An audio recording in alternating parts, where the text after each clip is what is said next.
لله نحمده ونستعينه ونستغفره ونؤمن به ونتوكل عليه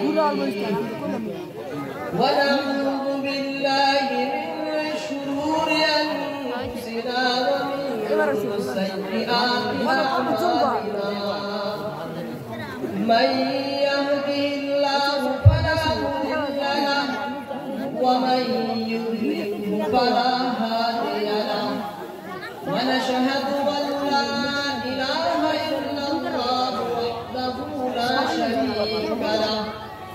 لا شريك له ولا وزير له ولا نظير له ولا مثل له ولا مثال له ونشهد أن سيدنا وحبيبنا وشفيعنا ورسولنا ونبينا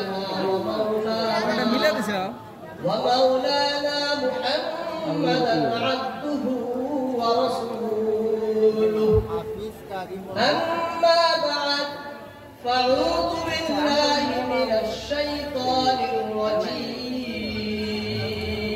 الرجيم بسم الله الرحمن الرحيم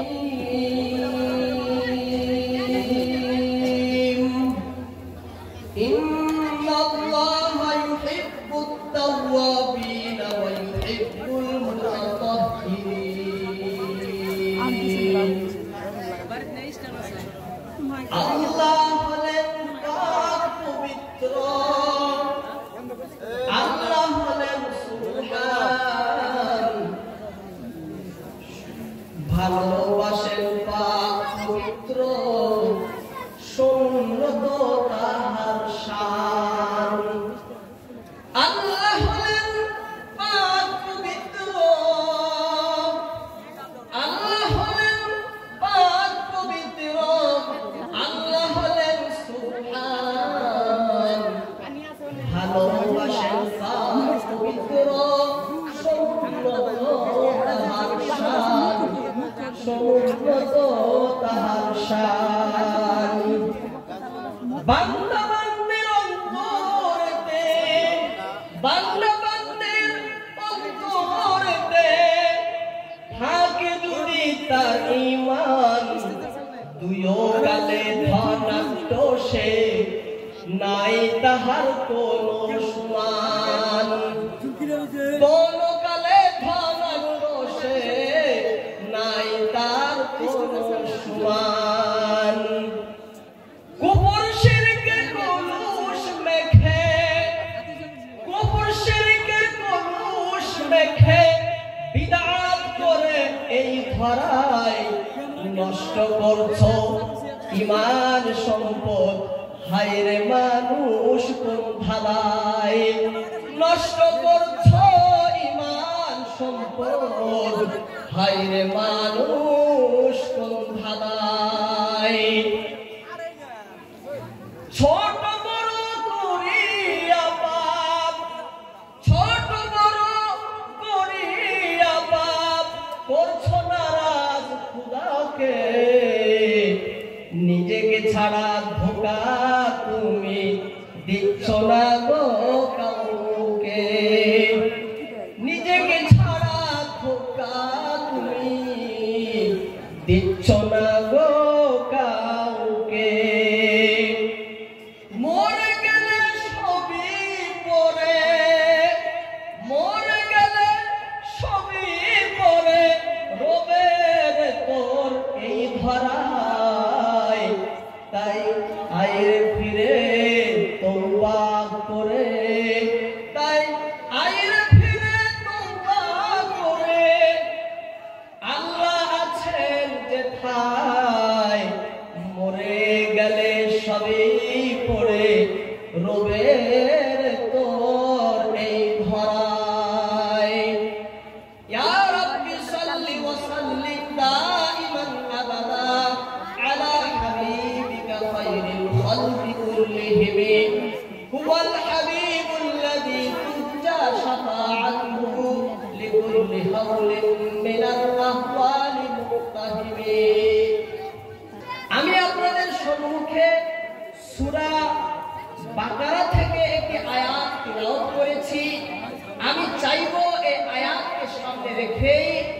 আপনাদের সম্মুখে কিছু কথা বলা। আয়াতটি হলো পবিত্রতা সম্পর্কে। কি সম্পর্কে? পবিত্রতা, পাক সম্পর্কে। পাক পবিত্র সম্পর্কে আমি আপনাদের সম্মুখে কিছু কথা তুলে ধরব। এই আমাদের পাক এবং পবিত্রতা এটা মানুষের ভিতরে। পাক পবিত্রতা মানুষই পাক হয়, আবার মানুষই পবিত্র হয়, মানুষই নাপাক হয়, মানুষই অপবিত্র হয়। কি হয়? মানুষ হয়। মানুষ বলতে কি? মানুষ বলতে দুটি বস্তুকে বোঝানো হয়। কয়টি বস্তুকে? দুটি বস্তু। নাম্বার 1 শরীরকে বোঝানো হয়, নাম্বার 2 কাল বা আত্মাকে বোঝানো হয়। কি কি বোঝানো হয়? শরীর বা আত্মা, নাইবা বলেন কাল। এই শরীর, আত্মা, কাল এগুলো মানুষ সব মিলে কি হয়? মানুষ হয়, তাই না? সব মিলে কি মানুষ? মানুষ কিসের তৈরি? কিসের তৈরি মানুষ? মানুষ হলো মাটির তৈরি। কিসের তৈরি? মাটির তৈরি। হযরত আদম আলাইহিস সালাম হলেন প্রত্যক্ষভাবে মাটির তৈরি, আর হযরত আদম আলাইহিস সালাম ছাড়া গোটা পৃথিবীর সমস্ত মানুষ হলো পরোক্ষভাবে মাটির তৈরি। প্রত্যক্ষভাবে মাটির তৈরি হলেন আমাদের নবী, সর্বপ্রথম নবী হযরত আদম আলাইহিস সালাম। আর তিনি ছাড়া বাকি যত মানুষ আছে সকলেই হলো মাটির তৈরি, প্রত্যক্ষভাবে না পরোক্ষভাবে। কিভাবে? পরোক্ষভাবে। যেমন পবিত্র কোরআনে আল্লাহ বলেন, ওয়া ইয কুলনা লিল মালাইকাতি ইসজুদু লিআদম ফাসাজাদু ইল্লা ইবলিস ক্বালা আসজুদু লিমান খালাকতা তিনা। যখন শয়তানকে বলা হলো আদম আলাইহিস সালামকে সিজদা করতে, তিনি সিজদা না করে আপত্তি করে বসলেন, হে আল্লাহ, আমি তাকে সিজদা করব? সেই জাত সত্তাকে সিজদা করব যে জাত সত্তা মাটির তৈরি। কিসের তৈরি? মাটির তৈরি। এই মাটির তৈরির জন্য আমি কি করব না? সিজদা করব না। ওয়ালাকাদ খালাকনাল ইনসানা মিন সুলালাতিন মিন তিন। সূরা মুমিনের 12 নম্বর আয়াত। এই আয়াতের ভিতরে আল্লাহ রাব্বুল আলামিন ঘোষণা করেন, ওয়ালাকাদ খালাকনাল ইনসান। হে বিশ্বের লোকেরা শুনে রাখো, হে বিশ্বের লোকেরা মনোযোগ সহকারে শোনো, আমি আল্লাহ রাব্বুল আলামিন মানব জাতিকে সৃষ্টি করেছি কি দিয়ে জানো নি? মিন সুলালা। সুলালা দিয়ে মানুষকে বানাইছি। কিসের সুলালা জানো নি? আল্লাহ বলেন মিন তিন, মাটির সুলালা। সুলালা মানে নির্যাস, সুলালা মানে সারাংশ, সুলালা মানে উপাদান। আল্লাহ বলেন আমি মানুষকে সৃষ্টি করেছি মাটির সারাংশ দিয়ে, আমি মানুষকে বানাইছি মাটির নির্যাস দিয়ে, আমি মানুষকে বানাইছি মাটির উপাদান দিয়ে। এর অর্থ হলো আমার যে সৃষ্টি হয় শুক্রবিন্দু দিয়ে, এই বিন্দু পয়দা হয় মাটির থেকে। কোত্থেকে? মাটির থেকে, খাদ্য থেকেই তৈরি। সেই জন্য আমি বলেছি আল্লাহ রাব্বুল আলামিন গোটা পৃথিবীর মানুষকে বানাইছেন মাটি দিয়ে পরোক্ষভাবে, আর প্রত্যক্ষভাবে বানাইছেন হযরত আদম আলাইহিস সালামকে। এর দ্বারাই বোঝা গেল আমাদের একটি শরীর রয়েছে, যে শরীরটা মাটির তৈরি। এবার আমাদের ভিতরে জান এবং আত্মাও রয়েছে, নাই? আত্মাও রয়েছে, জানও রয়েছে। এবার সেই আত্মা ও জান সম্পর্কে আল্লাহ রাব্বুল আলামিন কোরআনে বলেন, ওয়া ইয়াসআলুনাকা আনির রূহ। আল্লাহ বলেন নবীকে, হে নবী, আপনাকে কি আপনার উম্মতেরা মানুষেরা রূহ সম্পর্কে জিজ্ঞাসা করে, আত্মা সম্পর্কে পুছে নাকি? কুল, হে নবী আপনি বলে দিন, আর রূহ মিন আমরি রাব্বি। রূহ হলো আমি প্রভুর একটি আদেশ মাত্র। এর হাকিকত, এর বাস্তব, এর স্বরূপ মানুষ বুঝতে পারবে না, এর বাস্তব মানুষ বুঝতে পারবে না। শুধু এতটুকুই মনে রাখবে, রূহ হলো আল্লাহর একটি আদেশ, আল্লাহর একটি সৃষ্টি, আল্লাহর একটি মখলুক। ওয়া মা উতিতুম মিনাল ইলমি ইল্লা কালিলা। জানেন আমি তোমাদেরকে খুব সামান্য জ্ঞান দিয়েছি। কি দিয়েছি? খুব সামান্য জ্ঞান দিয়েছি। আমি বুঝাইতে চাইলাম যে আমাদের শরীরের ভিতরে শরীর আছে, আত্মা আছে এবং কল্প আছে না? আছে না? কল আছে। আমি বললাম আল্লাহ রাব্বুল আলামিন আমাদেরকে সৃষ্টি করেছেন, বানাইছেন। আমাদের ভিতরে আত্মাও রয়েছে, আমাদের ভিতরে কল্প রয়েছে, জান রয়েছে, আছে না? এবং শরীর রয়েছে। শরীর যেইভাবে অপবিত্র হয় ঠিক সেইভাবে অন্তর অপবিত্র হয়। শরীর যেইভাবে কালিমা মাখে ঠিক সেইভাবে অন্তরের ভিতরেও কালিমা জমে। শরীর যেইভাবে কলুষিত হয় ঠিক সেইভাবে অন্তরও কলুষিত হয়। শরীরের ভিতরে যেমন ধুলাবালি লাগে ঠিক সেইভাবে অন্তরের ভিতরেও এক প্রকারের ধুলাবালি লাগে। শরীর যেমন অপবিত্র হয় ঠিক অন্তরও অপবিত্র হয়। এর দ্বারাই বোঝা গেল পবিত্রতা দুই প্রকার। পবিত্রতা কয় প্রকার? দুই প্রকার। এবং অপবিত্রতাও হলো দুই প্রকার। পবিত্রতা দুই প্রকার। নাম্বার 1 শারীরিক পবিত্রতা, নাম্বার 2 আত্মিক পবিত্রতা। পবিত্রতা কয় প্রকার? দুই প্রকার। শারীরিক পবিত্রতা অর্থাৎ আমার শরীরে যদি পাক হয়ে গেল, শরীরকে পাক হয়ে যাওয়াকেই বলে শারীরিক পবিত্রতা। আবার দ্বিতীয়টি হলো অন্তর তো পবিত্র হয়, অন্তর তো পাক হয়। অন্তর আত্মা যদি পাক হয়ে যায়, আত্মাকে পাক হয়ে যাওয়াকে বলে আত্মিক পবিত্রতা। কি বলে? আত্মিক পবিত্রতা। তাহলে পবিত্রতা কয় প্রকার? কয় প্রকার? দুই প্রকার। শারীরিক পবিত্রতা এবং আত্মিক পবিত্রতা। এই শরীরটা অপবিত্র হয় দুটি বস্তুতে। কয়টি? আমাদের শরীর অপবিত্র হয় দুটি বস্তুতে। একটি অপবিত্র হয় অন্য বস্তু যদি শরীরে নাপাক বস্তু যদি শরীরে লাগে তাহলে আমাদের শরীর অপবিত্র হয়। নাপাক বস্তু যদি আমার শরীরে লাগে তাহলে আমার শরীর কি হবে? অপবিত্র হবে। বুঝতেছেন না সকলে আমার কথা? শরীর অপবিত্র হয় দুটি বস্তুর দ্বারা। কয়টি? এক, বাহির থেকে কোন নাপাক যদি আমার শরীরে লাগে তাহলে আমার শরীর অপবিত্র হয়। দ্বিতীয়, আমার শরীর থেকে যদি অপবিত্র বের হয় তখনও আমার শরীরকে অপবিত্র করে। আমার শরীর থেকে যদি নাপাক কোন বস্তু বের হয় তখনও শরীর কি হয়? অপবিত্র হয়। তাহলে শরীর অপবিত্র হয় কয়টা বস্তুতে? সকলে চিল্লায় বলেন। দুইটা। নাম্বার 1, বাহিরের নাপাক বস্তু যদি শরীরে লাগে তাহলে শরীর কি করে? নাপাক করে, অপবিত্র করে, তাই না? আবার শরীর অপবিত্র হয় শরীর থেকে, মানব দেহ থেকে যদি কোনো অপবিত্র বস্তু বের হয় তাহলে তখনও শরীরটা অপবিত্র হয়। কি হয়? অপবিত্র হয়। বাহিরের বস্তু যদি শরীরে লাগে তখন যেটা অপবিত্র হবে, যেই জায়গায় লাগবে শুধু সেই জায়গায় অপবিত্র হয়, গোটা শরীরকে অপবিত্র করে না। বাহিরের বস্তু যদি শরীরে লাগে যেই জায়গায় লাগবে শুধু সেই জায়গায় কি হবে? অপবিত্র হবে। আর বাহিরের ভিতরের থেকে যদি কোনো নাপাক বের হয়ে যায় তাহলে গোটা শরীরকেই অপবিত্র করে। গোটা শরীরকে কি করে? অপবিত্র করে। শরীরের যে কোনো অংশ থেকে, যে কোনো অঙ্গ থেকে, অংশ থেকে যদি নাপাক বস্তু বের হয় তাহলে আপনার শরীর কি হবে? নাপাক হবে। শুধু যেই জায়গা থেকে বের হয়েছে সেই জায়গায় না, গোটা শরীরটাই নাপাক হবে। কি হবে? গোটা শরীরটাই নাপাক হবে।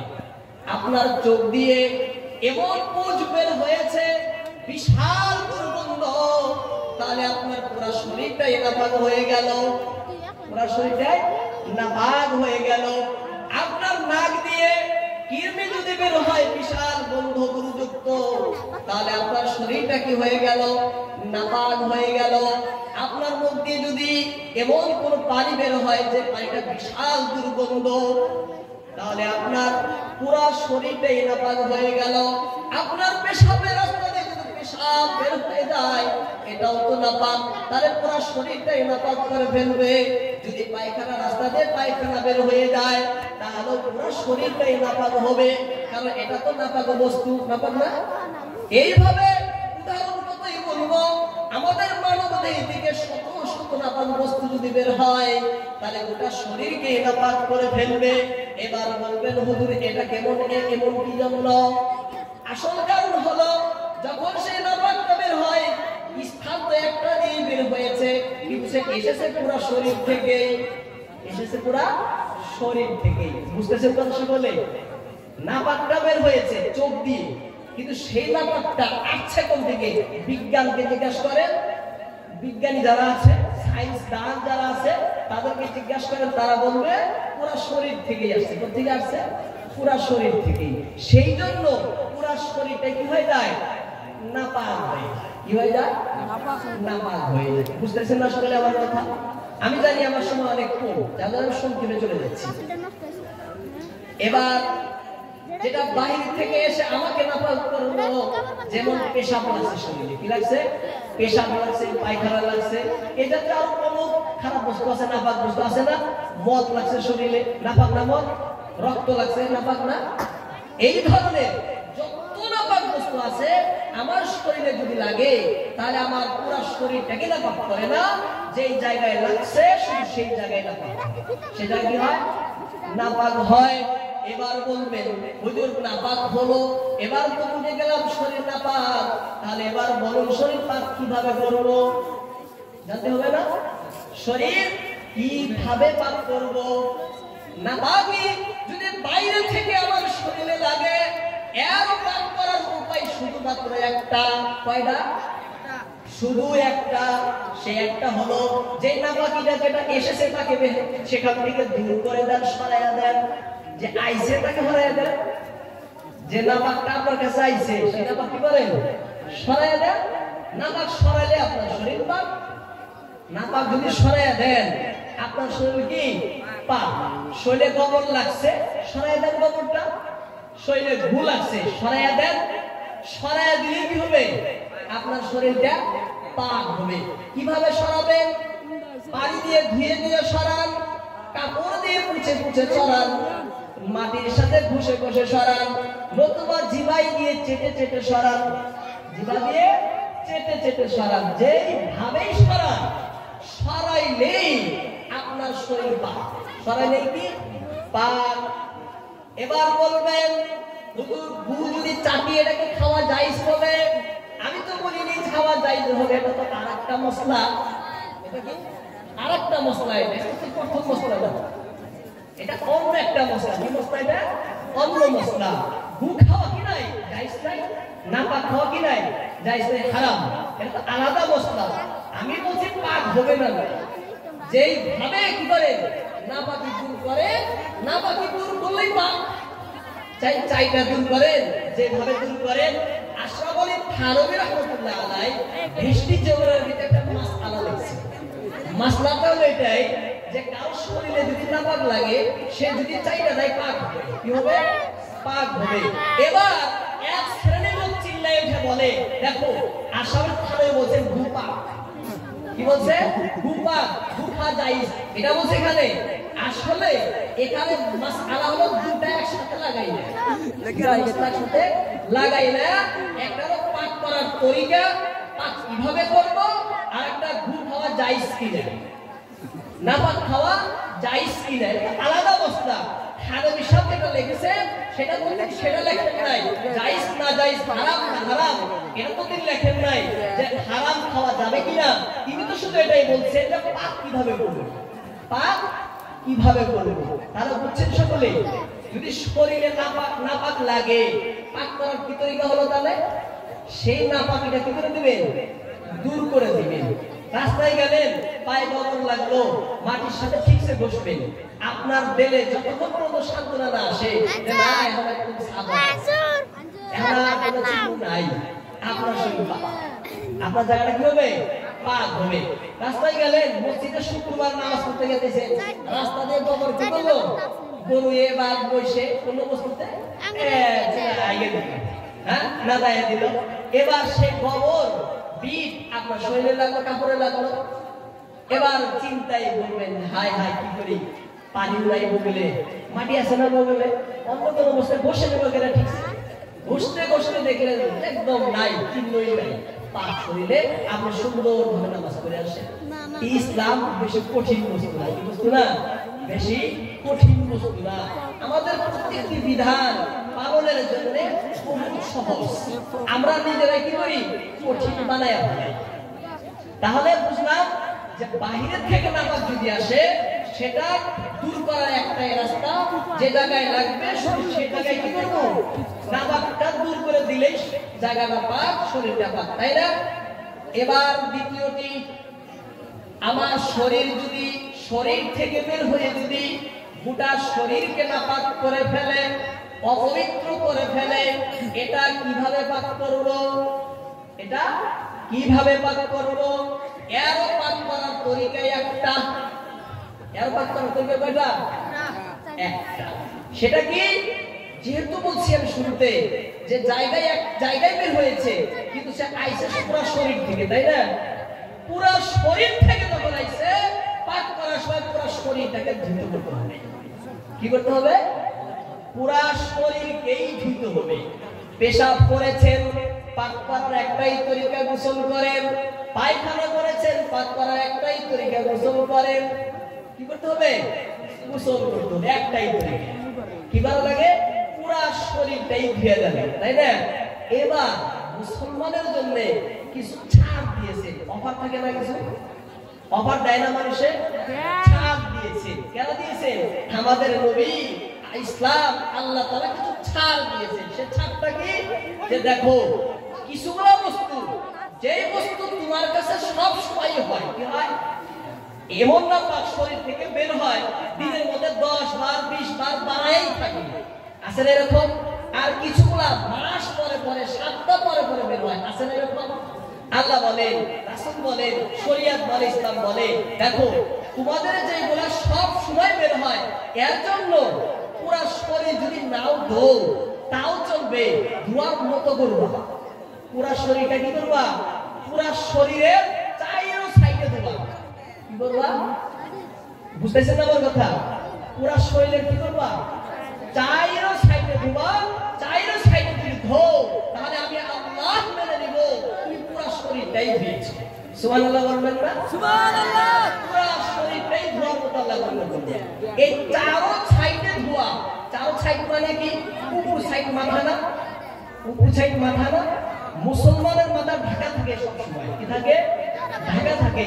সেজন্য বলছে যে ঢাকা যেহেতু, সেজন্য ধোয়ার দরকার নাই, মুছে দিলে পানি দিয়ে কি করলে মুছে যদি দাও বাস হয়ে যাবে। তাহলে মুছে গেল না এটা? এবার দুই সাইড বলছে দেখো এটা যেহেতু খোলা থাকে, তাহলে দুই সাইডে বলতো বাস সুন্দর করে ধুয়ে দিবে। কি করবা? ধুয়ে দিবে। দুই সাইড গেল না? সামনের সাইডে যে শুধু মুখ মন্ডল পুরো সম্পূর্ণ ধোবা। কি করবা? সামনের সাইড গেল না? পাঁচ বড় তো মাসা করে নি সকলে। এবার নিচের দিকে ঠ্যাং, পাও, দেখো পায়ের ভিতরে যদি মোজা থাকে তাহলে তো ধোয়া লাগবে না, শুধু পিছিয়ে দিলেই হবে। আর যদি মোজা না থাকে তাহলে ধুয়ে নিবে। মোজা যদি না থাকে কি করবা? ধুয়ে নিবা। এটা গোসলের বিকল্প রাস্তা। গোসলের কি? এটা বিকল্প, যাকে আমরা ওযু কই। কি কই? ওযু কই। ওযু কই না আমরা? ওযু। তাহলে শরীর থেকে কোন একটা বস্তু নাপাক বের হয়ে আমার শরীর যদি পুরাটাই নাপাক করে ফেলে, এর পাক করার তরিকা কয়টা বললাম? একটা। সেটা কি? গোসল করা। কিন্তু কিছুগুলা বস্তু সবসময় যেগুলো বের হয় ওদের জন্য ছাড় দিচ্ছে কি? ওযু করা। কি করা? ওযু করা। ওযু করলেই পুরা শরীরটা কি হবে? পাক হয়ে যাবে। আমি বলছিলাম কি যে শরীর থেকে কোন নাপাক বস্তু বের হইলেই শরীরটা নাপাক হয়, তাই না? এবার বলবেন হুজুর ঘুমাইলে মাইশা তো ওযু করে, শরীর বলে নাপাক হইছে ঘুমাইলে। আসলে এটা তো কোনো ঘুমাইলে তো কিছু বের হয় না, বের হয়। তারপরেও কেন বলে? আসল কথা হলো ঘুমাইলেই হয় না, ঘুমানোর সময় পেশাবের রাস্তা, পায়খানার রাস্তা উন্মুক্ত হয়। কি হয়? উন্মুক্ত হয়, খুলে যায়। আপনি তো ঘুমাইলেন, সেখান থেকে বাতাস আসতে যাইতে পারে না, পারে না, আপনি টের পান নাই। এই জন্য গোসল করা লাগে, ওযু করা লাগে। এই জন্য কি করা লাগে? ওযু করা লাগে। বুঝছেন না সকলে কথা? হ্যাঁ, তাহলে আমাদের শরীর যদি কি হয়ে যায়, নাপাক হয়, এর পাক করার কয়টা তরিকা? একটাই তরিকা, গোসল। বিকল্প রাস্তা হলো ওযু। এটা ওযু ওই সমস্ত ক্ষেত্রে যে সমস্ত বস্তু সব সময় বের হয়, তাই না? এ সম্পর্কে আল্লাহ রাব্বুল আলামিন পবিত্র কোরআনের ভিতরে বলেন, ইয়া আইয়ুহাল্লাযীনা আমানু, হে বিশ্বের ঈমানদার বান্দারা, হে বিশ্বের ঈমানদার বিশ্বাসী বান্দারা, ইদা কুনতুম ইলাস সালাতি, যখন তোমরা নামাজের জন্য দাঁড়াও, নামাজের কল্পনা নিয়াত করো, আগসিলু ওজুহাকুম, তোমার চেহারা মুখমণ্ডল ধৌত করে নাও, ওয়াইদিয়াকুম ইলাল মারাফিক, এবং তোমার হাত এই পর্যন্ত ধৌত করে নাও, ওয়ামসাহু বিরুসিকুম, এবং তোমার মাথা মুছে করে নাও, ওয়ারজুলাকুম ইলাল কাবাইন, এবং কাউডাইনকে তোমার এই টাকনা পর্যন্ত পাও ধুয়ে নাও, ওয়াইকুম জুনুবা ফাত্তাহহারু, আর যদি তুমি নাপাক হয়ে যাও তাহলে ভালোভাবে গোসল করে নাও, ভালোভাবে পাক হয়ে নাও। ভালোভাবে কি হও? পাক হয়ে নাও। কখন? যখন তুমি অপবিত্র হবে, যখন তুমি কি হবে? অপবিত্র। এবার এটা হলো শারীরিক পবিত্রতা, শারীরিক অপবিত্রতা। আমি বলেছি আরেকটি অপবিত্রতা, অপবিত্রতা এবং অপবিত্রতা রয়েছে আপনি, অর্থাৎ অন্তরের সাথে সম্পর্কিত আছে না নাই? অন্তরের সাথে আছে না একটি? আল্লাহ রাব্বুল আলামিন পবিত্র কোরআনের ভিতরে বলেন, قد أفلح من زكاها وقد خاب من دساها। আল্লাহ রাব্বুল আলামিন কসম খেয়ে খেয়ে বলেন, ওয়াশ-শামসি ওয়াদুহাহা ওয়াল কমারি ইযা তালাহা ওয়ান নাহারি ইযা জালাহা, আছে না নাই? আল্লাহ রাব্বুল আলামিন চন্দ্র, সূর্য, রাত, দিন, আসমান, জমিনের কসম খেয়ে খেয়ে আল্লাহ বলতেছেন, হে বিশ্বের লোকেরা শুনো, হে বিশ্বের লোকেরা মনোযোগ সহকারে শ্রবণ করে নাও। قد أفلح من زكاها, সেই ব্যক্তি কামিয়াব হয়ে গেছে, পাস হয়ে গেছে, সফল কাম, সফল মনোরথ। সেই ব্যক্তি উত্তীর্ণ হয়েছে, মান যাক্কাহা, যে তার অন্তরকে পবিত্র করে নিয়েছে, যে তার অন্তরকে পাক করে নিয়েছে, তার অন্তরকে সাফ ও পরিষ্কার করে নিয়েছে। ওয়াকাদ খাবা মান দাসাহা, আর সেই ব্যক্তি নাকাম ও পণ্ড, নিষ্ফল, বেকার হয়েছে। সে ব্যক্তি নাকাম হয়ে গেছে, যে তার অন্তরকে গুনাহ সাগরে, পাপের সাগরে তার অন্তরকে কালা দিয়ে, কালিমা দিয়ে, কলুষ দিয়ে কলুষিত করেছে এবং পাপ দিয়ে দূষিত করে ফেলেছে। সেই ব্যক্তি দুনিয়ায় আখিরাত, সে ব্যক্তি নাকাম এবং পণ্ড, সে ব্যক্তি নাকাম এবং পণ্ড। আল্লাহর নবী মুহাম্মদ রাসূলুল্লাহ সাল্লাল্লাহু আলাইহি ওয়াসাল্লাম হাদিসের ভিতরে বলেন, হাদিসটি অনেক কিতাবের ভিতরে এসেছে, বুখারীতেও রয়েছে, মুসলিমেও রয়েছে, এছাড়াও অনেক কিতাবের ভিতরে হাদিসটি লেখা। আল্লাহর নবী মুহাম্মদ রাসূলুল্লাহ সাল্লাল্লাহু আলাইহি ওয়াসাল্লাম বলেন, আলা, হে আমার উম্মতেরা, মনোযোগ সহকারে শোনো, ধ্যানের সহিত শ্রবণ করে নাও। ওয়া ইন্না ফিল জাসাদি মুযগা, প্রত্যেক মানুষের জিসিমের শরীরের ভিতরে একটা মাংসের টুকরা রয়েছে। কি আছে? প্রত্যেক মানুষের ভিতরে একটা মাংসের টুকরা রয়েছে। ইদা সালাহাত নাইবা ইদা সালুহাত সালাহাল জাসাদু কুল্লু ওয়া ইদা ফাসাদাত ফাসাদাল জাসাদু কুল্লু। সেই মাংসের টুকরা যদি ভালো হয়ে যায় তাহলে পুরো শরীরটাই ভালো হয়ে যাবে, আর সেই মাংসের টুকরা যদি খারাপ হয়ে যায় তাহলে সে পুরো শরীরকে খারাপ করে ফেলবে। হে আমার সাহাবারা, জানো না সেইটা কি বস্তু? সেই মাংসের টুকরাটা কি? আলা, আবার নবী বলেন, ধ্যানের সাথে শুনো, মনোযোগ সহকারে শুনে নাও। সেই বস্তুটা হলো ওয়াহিয়াল কলব। ওয়াহিয়াল কলব, সেটা হলো মানুষের এই অন্তর। সেটা কি? মানুষের অন্তর। এই অন্তর যদি পাক, এই অন্তর যদি ছাড়, এই অন্তর যদি পরিষ্কার, তাহলে সেই মানুষটাই পুরাটাই ভালো। তার দুনিয়াও সার্থক হলো, আখিরাতেও সে সার্থক হবে, দুনিয়াও আখিরাতেও সে কল্যাণময় হবে। দুনিয়ার মধ্যেও সে কুশলময় হলো, আখিরাতের মধ্যেও সে কুশলময় হবে। দুনিয়ার মধ্যেও সে পাস, দুনিয়ার জিন্দেগি তার সুখময়, আখিরাতের জিন্দেগি তার সুখময়। আর যে ব্যক্তি সে অন্তরকে নাপাক করে ফেলবে, দুনিয়ার জিন্দেগি তার পণ্ড, আখিরাতের জীবন তার পণ্ড। দুনিয়ার জীবন বিফল, আখিরাতের জীবন বিফল, পার্থিব জীবন নষ্ট, পারলৌকিক জীবন তার ব্যর্থ। সেই অন্তর সাফ না হওয়া, পাক না হওয়া এর অর্থ কি, এবং পাক হওয়া এর অর্থ কি বুঝতে হবে আমাদেরকে। সে অন্তর কখন পরিষ্কার হয়, কখন পবিত্র থাকে, আর কখন অপবিত্র হয়, কখন নাপাক হয় জানতে হবে না। এই অন্তরের ভিতরে যদি কুফরি থাকে, এই অন্তরের ভিতরে যদি শিরকি থাকে, এই অন্তরের ভিতরে যদি বিদআতের আকীদা থাকে, তাহলে অন্তর নাপাক অপবিত্র।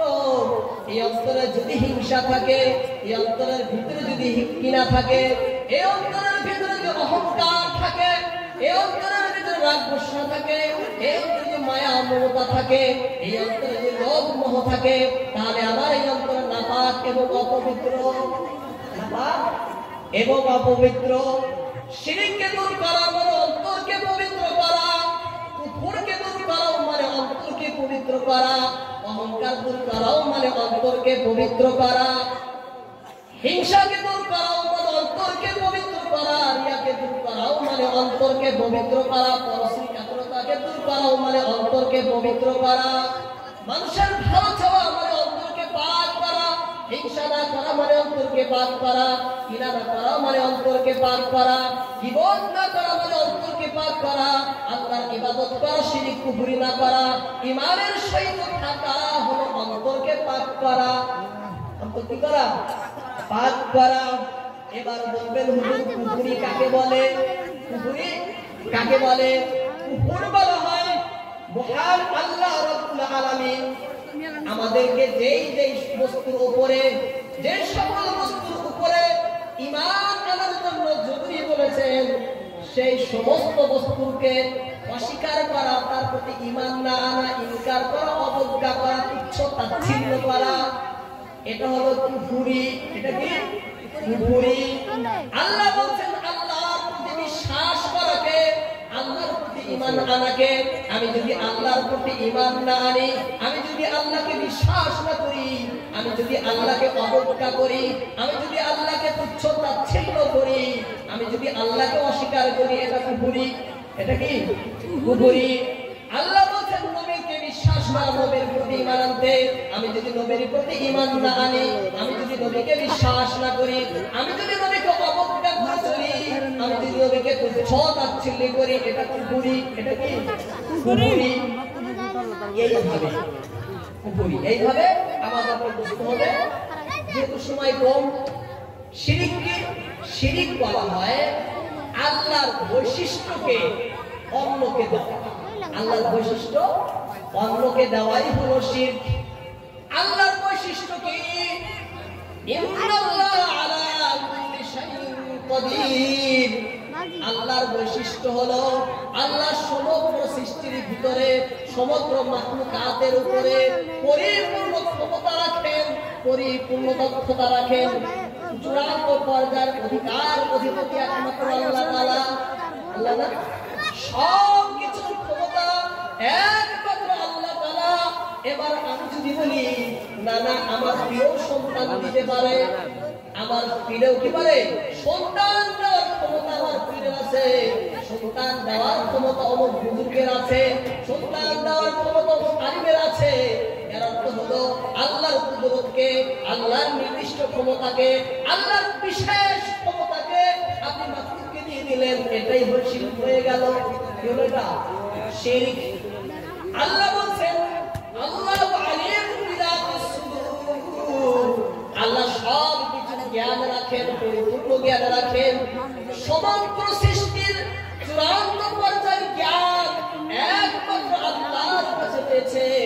আল্লাহ ছাড়া চূড়ান্ত পর্যায়ের সব কিছু পুঙ্খানুপুঙ্খানুভাবে একদম পরিপূর্ণ জ্ঞান মাখলুকে রাখতে পারে না।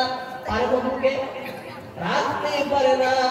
তোমার মাথায় যে চুল রয়েছে, বলতে পারবে কতটি চুল রয়েছে? না না, আমি বলতে পারি না। আর তোমার মাথার চুল কতটি তাই তুমি বলো না। আবার বলো আমি খুব পারি, খুব জানি। চূড়ান্ত পর্যায়ে কোন মানুষ চূড়ান্ত পর্যায়ে কোন মানুষ পরিপূর্ণ জ্ঞান রাখতে পারে না। পরিপূর্ণ জ্ঞানের মালিক একমাত্র কে? আল্লাহ তাআলা। এবার যদি কেউ বলে না না, আমার অমুক পীর আমার এখান থেকেই জানে, আমি কি করি আমার পীর এখান থেকে জানে, আমি কি না করি কি করে? আমার পীর আমার অমুক বুজুর্গ, আমি কোথায় যাই কোথায় খাই, আমার জন্মকরণ আমার উঠা বসা সব পীরে জানে। এটাই তো শিরক হয়ে গেল। কি হলো এটা? এটাই শিরক হলো। এইভাবে আমাদের সমাজের ভিতরে শত শত শিরক এবং কুফরি পরিপূর্ণ আছে না? কুফরি অনেক, কুফরি অনেক শিরক রয়েছে। আল্লাহ তাআলা কুফর সম্পর্কে বলেন ওয়াল্লাহু লা ইউহিব্বু কুল্লা কাফফারিন আযীম। আল্লাহ কুফরকে একদম পছন্দ করেন না। কি করেন না? পছন্দ করেন না কুফরকে, একদম পছন্দ করেন না। শিরক সম্পর্কে মহান আল্লাহ তাআলা বলেন ইন্নাল্লাহা ইয়াগফিরু আইয়ুশরাকা বিহি। যে ব্যক্তি শিরক করবে আল্লাহ বলেন আমি তাকে maaf করব না। কি করব না? কি করব না? maaf করব না। maaf করব না। যে ব্যক্তি শিরক করে আল্লাহ কি করবে না? তাকে maaf করবেন না। ওয়া ইয়াগফিরু মা দুনা যালিকা লিমান ইয়াশা। কিন্তু শিরক কুফরি ছাড়া অন্যান্য যত গুনাহ আছে আমার কাছে তওবা করলে কিছু গুনাহ তওবা ছাড়াই আমি maaf করে দেব। এটা আমার ইচ্ছা, এটা আমার কি ইচ্ছা। ওয়া মান ইউশরিক বিল্লাহি ফাকাদ যাল্লা যালালান বাঈদা। আর যে ব্যক্তি শিরক করে ফেললো, শুনে নাও, সে ব্যক্তি চরম পর্যায়ে ভ্রষ্টতা করলো। কি করলো? চরম পর্যায়ে দূরদূরান্তের গুমরাহি সে কাজ করলো। বিরাট বড় মারাত্মক একটি খারাপ কাজে সে লিপ্ত হলো। কে বলছে? আল্লাহ তাআলা বলছে। এটা হলো কি? কুফর শিরক। এইটাই হলো অন্তরের কি? ময়লা। তাহলে আমরা সকলে বুঝলাম না? বুঝলাম না সকলে? একটা হলো শারীরিক অপবিত্রতা, আর একটা হলো কি? আত্মিক অপবিত্রতা। অন্তরের অপবিত্রতা হলো কুফর শিরক, তাই না? আর ভিতরে পবিত্রতা হলো কি? ঈমান নেই। সেটা আমি বিস্তারিত বলছি, যেহেতু সময় কম একটি কবিতা বলেই আমি শেষ করে দিচ্ছি। কবিতাটি হলো কি? আমরা যে আল্লাহর প্রতি ঈমানের ভিতরে সর্বপ্রথম ঈমানের হকদারকে, কে হকদার? আল্লাহ না? আল্লাহ না? ঈমানের মধ্যে প্রথম কে আসবেন? আল্লাহ তাআলা আসবেন। আল্লাহ তাআলার প্রতি পরিপূর্ণ ঈমান রাখতে হবে। সেই জন্য ঈমানের মুজমাল, ঈমানের মুফাসসাল দুটো কালিমা আছে। ঈমানের মুজমাল, সেই মুজমালের কথাটাই আমি আমার একটি কবিতা এনেছি। সেই কবিতাটা বলেই আমি শেষ করে দিচ্ছি। কবিতাটি হলো আল্লাহ এক অদ্বিতীয় অনাদি অনন্ত। আল্লাহ এক অদ্বিতীয় অনাদি অনন্ত। তার বিষয় ভাবনা করে মন ক্লান্ত। ছিল আছে থাকিবেন সদা বিদ্যমান। সকাশেই থাকেন তিনি সমুদয় স্থান। ছিল আছে থাকিবেন সদা বিদ্যমান। সকাশেই থাকেন তিনি সমুদয় স্থান। নায়ক শিখে হুদার একচ্ছত্র সম্রাট। নায়ক শিখে হুদার একচ্ছত্র সম্রাট। সৃষ্টিতে নেই উপমা, একাকী বিরাট। সে বিনা উপাস্য হবে আর কেহ নাই। ভেবে দেখো কার পূজা করে আছো ভাই। গুণাধার শক্তিধর কৃপার সাগর। চলে বসুন্ধরা ইচ্ছা ক্রমে তার। অধিপতি অধিপতি প্রভু স্বামী, অধিপতি প্রভু স্বামী, অতিদানকারী, না চাহিতে সব কিছু দেন ভুরি ভুরি, না চাইতে সব কিছু দেন ভুরি ভুরি। স্বয়ং সম্পূর্ণ কর্তা মুখাপেক্ষী নন, স্বয়ং সম্পূর্ণ কর্তা মুখাপেক্ষী নন, মুখাপেক্ষী সদা তার নিখিল ভুবন। সর্বদর্শী সর্বশ্রোতা, নেই কিছু গুপ্ত, সব সমতার কাছে দৃশ্য হোক লুপ্ত। সর্বস্থানে আছে তার রাজত্ব শাসন, নিষ্প্রজ্ঞায় সৃষ্টিকে করেন চালন। দেখুন তার চালনা, বলবো কি যে আর, তার রহস্য বুঝার সাধ্য আছে কার। জীবকে নির্জীব হতে, জড় থেকে জীব, একাই করেন সৃষ্টি তিনি চিরঞ্জীব, একাই করেন সৃষ্টি তিনি চিরঞ্জীব। দাস যদি নম্র হয়ে করে আরাধনা, দেখে তার বিনয় সে দেন নজরানা। সে তো হায় সে হায় গো, সে তো হায় সে হায় গো, নেই সীমাবন্ত, অসমর্থ কি বলবে তার আদি অন্ত। যেমন তিনি তেমন আছে যে নিশ্চয়, যেমন তিনি তেমন আছে যে নিশ্চয়, অত্যল্প বলার বল রাখে যে হৃদয়, অত্যল্প বলার বল